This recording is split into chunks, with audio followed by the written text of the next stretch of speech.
Hi, welcome to Watch It Played. My name is Rodney Smith. In this video, we're going to be starting our playthrough of Quantum, but there's something I need to clarify first. In our How to Play video, I said that when you're trying to construct a cube, you may ignore enemy ships. I should have said ignore enemy ships because you must ignore them. Only your own ships in orbital positions can contribute to that planet number total you're trying to reach. Any enemy ships in orbital positions don't contribute in any way. You just, again, you ignore them. Also, we had a fundraiser to help support this season of Watch It Played, and one of the donator perks is that certain donators could be immortalized by naming characters or elements in the games that we play. Well, in this game, Luke is going to be controlling the Volpes Alliance, or Volps, or Volpes? I'm not really sure, but they're an alliance, and they're red.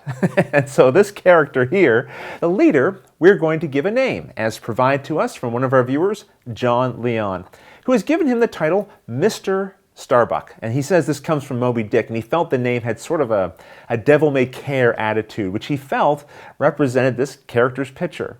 I kind of agree. And here's the Andromeda Confederacy, with its much more complicated looking name that for some reason I can pronounce easily. It's the Green Faction, I'll be controlling it, and its leader is now going to be known as Major Malfunction, which is also the common internet handle of Keith Collins, another of our kind donators and a regular longtime viewer. Okay, well, when we come back, Luke will have joined me and we'll be ready to start our playthrough. 31 seconds, and we're going for auto sequence start.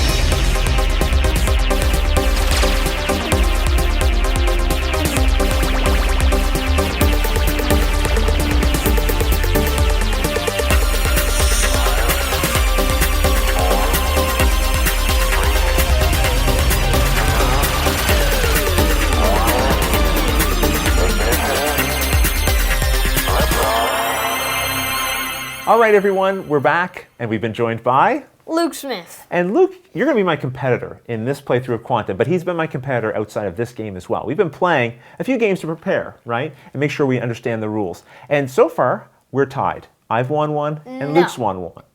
I'm ahead of you. What do you mean?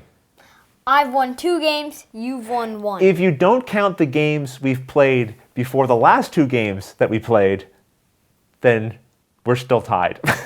Okay, Luke has won more games than I've won against him. But I'm going to have a chance here to make a comeback, even though my hero is called Major Malfunction, which seems like a terrible name to have for a leader. It means he's probably developed a reputation as messing up a fair bit. And just to give you a sense of how good things are going for Luke already, we set up the dice. We rolled our ships, and we placed them. And I should have recorded this, because before Luke rolled his dice, this is what I said.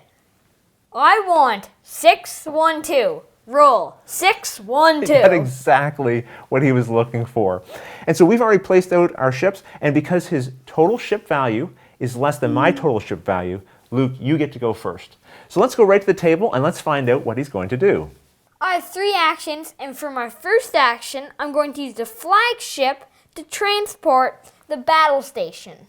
This is awkward because that flagship must be huge to hold a battle station. All right, so where are you going with this battle station? I'm going to move 1, 2, and drop off.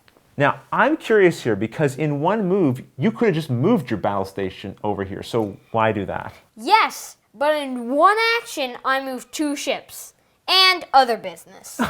And there's other reasons? Yes. Okay, well, you can keep those reasons to yourself.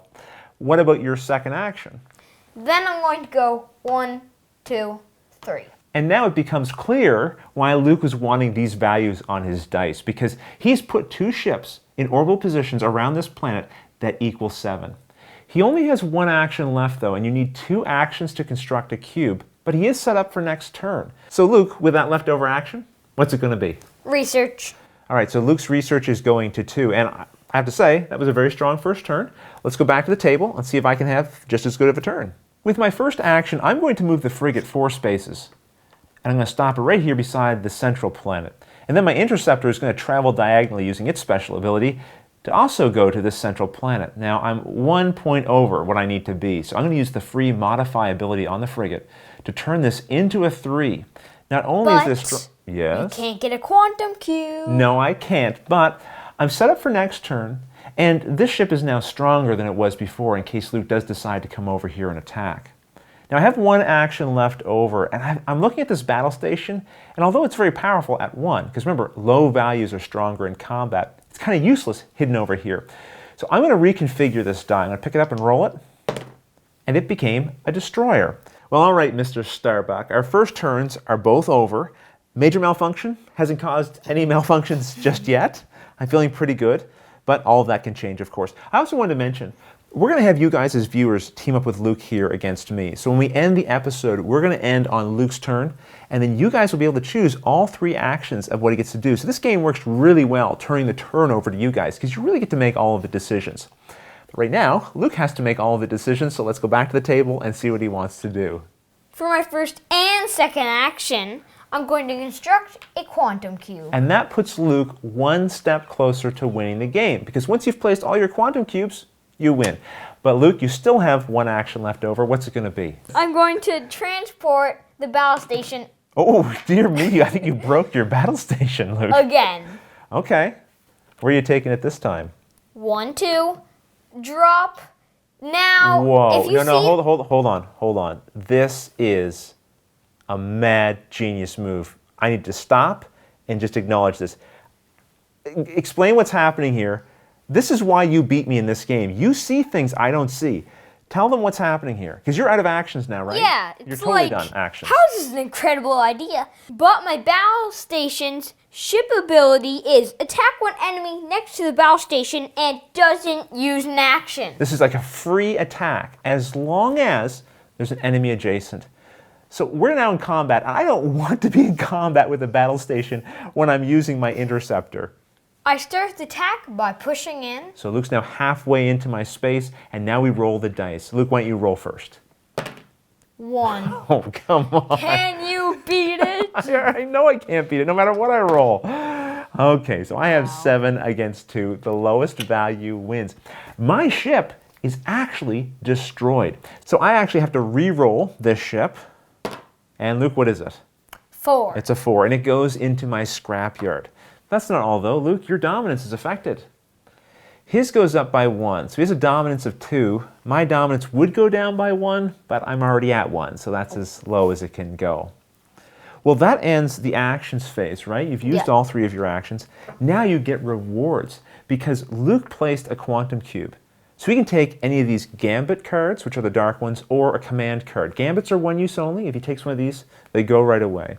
The command cards will stay permanently in front of him and have an ongoing effect potentially for him. So do you want a second to look these over and pick one, or do you know which one you want? I think I know which one I want. Which one do you want? The cruel. Cruel. All right, let's show everyone what this card does. Well, this name certainly suits the card.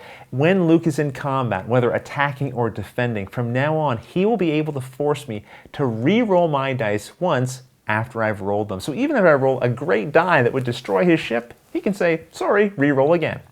And now we have to put out a new command card. Right. And it's my turn. So back to the table, and I got to figure out what I can do now. Okay, now it's worth noting here before I actually take my actions, Luke, in his combat, was sort of halfway between the square he was going into and the one he'd left. So you get to decide, since you won, whether you want to go into the space where I was or go back to where you were. I'll just go back to where I was. Interesting. Okay. Well, now it's my turn, and the very first thing I'm going to do is deploy a ship. I'm going to take the 4 that was in my scrapyard. I'm going to put it into this position here. So that's one action. My second action, I'm going to move this ship 1, 2, 3, and then for my final action, I'm going to move this ship right here. Well, Mr. Starbuck, you've had a very good turn, and Major Malfunction Is really living up to his name. Yes. Yes, he is. I have malfunctioned, I think. But maybe next episode I'll turn things around. We'll see. I know there's one thing I regret already. I should have had you guys helping me out. Luke does not need it. Yeah, it is too late. Luke doesn't need any help. But what I'm going to do is let you guys see everything here, the board, as well as the cards that are available. And then I want you in the YouTube comments to propose what Luke should do for his turn, all 3 actions.